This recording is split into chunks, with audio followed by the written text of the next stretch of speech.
حضرت انس بن مالک رضی اللہ تعالی عنہ فرماتے ہیں کہ ایک روز ہم حضور اکرم صلی اللہ علیہ وآلہ وسلم کے ہمراہ مکہ مکرمہ کے جنگلات کی طرف نکلے۔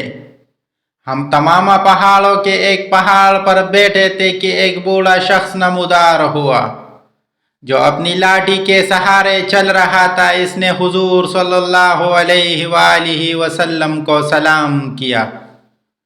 آپ نے سلام کا جواب دیا اور فرمایا، یہ بوڑھا اپنی چال اور آواز سے جن معلوم ہوتا ہے۔ پھر آپ نے اس سے دریافت کیا، تو کون ہے؟ اس نے عرض کیا، حضور میں جن ہوں، میرا نام حامہ بن بیہم بن قاسلاقیس بن ابلیس ہے۔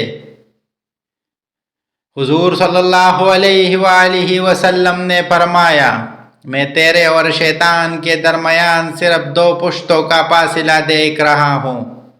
تیری عمر کتنی ہے؟ اس نے کہا، یا رسول اللہ، جتنی عمر دنیا کی ہے اتنی ہی میری عمر ہے، یا اس سے کچھ کم۔ جن دنوں قابیل نے حابیل کو قتل کیا اس وقت میری عمر چند برس کی تھی۔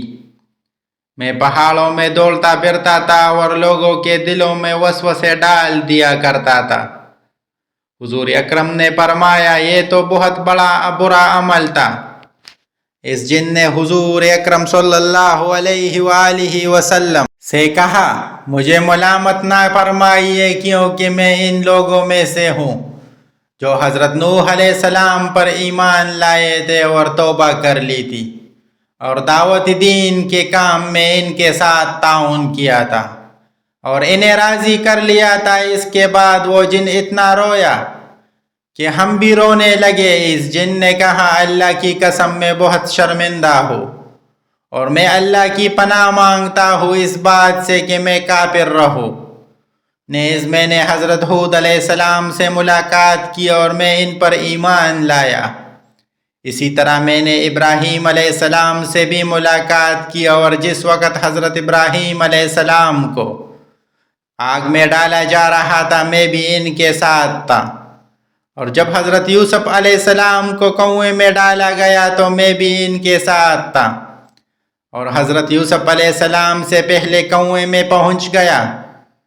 اسی طرح حضرت شعیب علیہ السلام اور حضرت موسیٰ علیہ السلام سے بھی میری ملاقات ہوئی تھی۔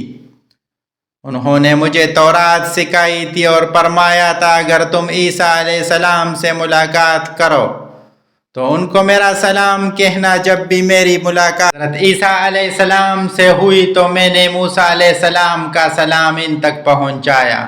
حضرت عیسیٰ علیہ السلام سے ملاقات کے وقت انہوں نے مجھ سے فرمایا تھا، اگر تیری ملاقات محمد رسول اللہ صلی اللہ علیہ وآلہ وسلم سے ہوئی تو ان کی خدمت میں میرا سلام عرض کر دینا۔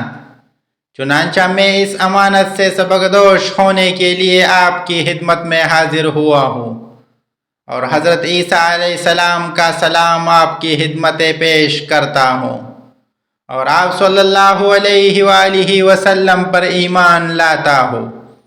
حضور اکرم صلی اللہ علیہ وآلہ وسلم نے جب یہ پیغام سنا تو آپ کے آنسو آ گئے۔ آپ نے فرمایا، عیسیٰ علیہ السلام پر سلام ہو۔ اے حامہ، امانت پہنچانے کی وجہ سے تجھ پر بھی سلام ہو۔ تیری کیا حاجت ہے اے حامہ؟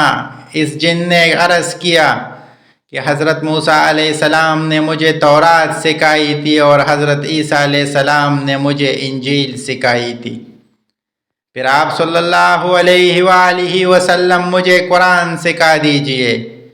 چنانچہ حضور اکرم صلی اللہ علیہ وآلہ وسلم نے اس جن کو قرآن مجید کی تعلیم فرمائی اور اس کو سورہ واقعہ، سورہ مرثات، سورہ عم یتسالون، قل هو اللہ احد سکھائے اور فرمایا، اے حامہ، جس وقت تمہیں کوئی حاجت ہو پھر میرے پاس آ جانا اور ہم سے ملاقات نہ چھوڑنا۔ ایک روایت میں ہے کہ حضور اکرم صلی اللہ علیہ وآلہ وسلم نے اس جن کو صرف 10 سورتیں سکھائے تھے۔ حضور صلی اللہ علیہ وآلہ وسلم نے دنیا سے پردہ فرمائے گئے، لیکن اس واقعے کے بعد حامہ کے بارے میں کچھ نہیں فرمایا۔ خدا جانے حامہ اب بھی زندہ ہے یا مر گیا۔